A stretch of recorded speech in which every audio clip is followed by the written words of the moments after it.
In the spring of 1981, a remote mountain town in California became the setting for one of America's most chilling and enduring unsolved crimes. Peaceful cabin, quiet night, and by morning, 4 people were dead. 1 child was missing, and a community was left in fear. This is the story of the Keddie Cabin Murders, the brutal killings inside Cabin 28 that remain shrouded in mystery, betrayal, and unanswered questions. More than 40 years later, Sheila Sharp was just 14 years old when she returned home from a friend's sleepover on April 12, 1981. She walked toward Cabin 28, her family's modest home at the Keddie Resort in Plumas County. But what awaited her inside would scar her forever. As she opened the door, Sheila stepped into a scene of unimaginable horror. Her mother, Glenna Sue Sharp, was lifeless on the floor. Nearby, her brother John and his friend Dana were also dead.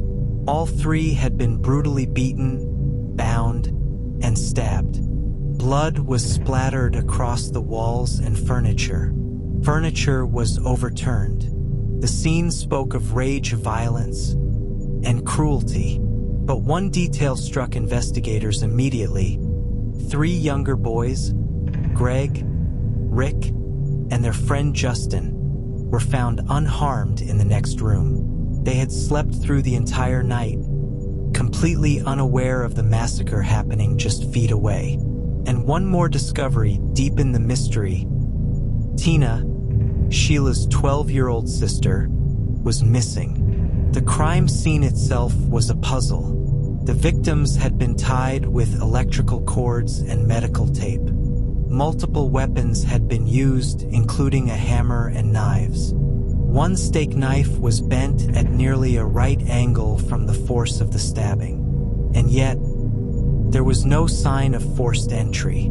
Whoever entered Cabin 28 that night, the Sharps either knew them or trusted them enough to open the door. But why such brutal overkill? Why silence Sue, John, and Dana, but spare the younger children in the next room? The investigators believed the killers were not strangers.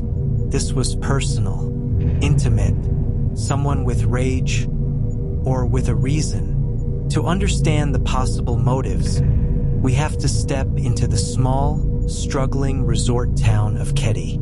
Sue Sharp, a single mother of 5, had moved to the area for a fresh start. She was described as kind, independent, and fiercely protective of her children. But in small communities, secrets run deep. Sue's neighbor, Martin Smartt, lived just a few cabins away. He was known to be abusive toward his wife, Marilyn.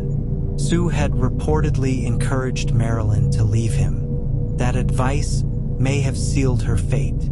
Marilyn would later testify that her husband openly despised Sue. Even more disturbingly, Martin allegedly confessed to a therapist years later, saying, "I killed Sue and Tina."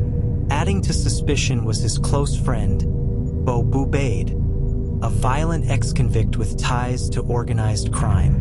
Bo was staying with Martin at the time of the murders. Within days of the killings, he vanished from town. Coincidence or calculated escape? As investigators searched for clues, one question haunted them. Where was Tina? For 3 years, there were no answers. Then, in 1984, a grim discovery shattered any remaining hope. Hunters stumbled upon human remains in a remote area, miles from Keddie. They were confirmed to be Tina's. Why was Tina taken? Why was she the only victim removed from the scene? Some theorized she was abducted because she had witnessed the murders. Others believed she was the true target all along. But with her remains found years later, no clear answers emerged. Only more questions. The investigation into the Keddie murders has long been criticized for its failures. Evidence was reportedly mishandled.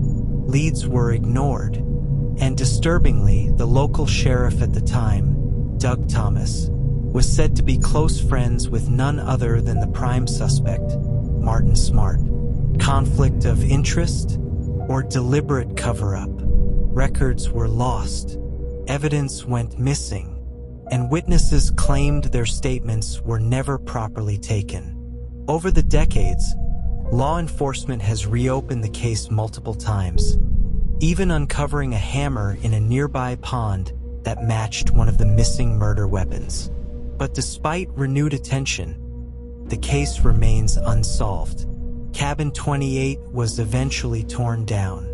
The walls that once held the screams of that night were demolished, but the shadows remain. The Keddie murders are not just a story of violence.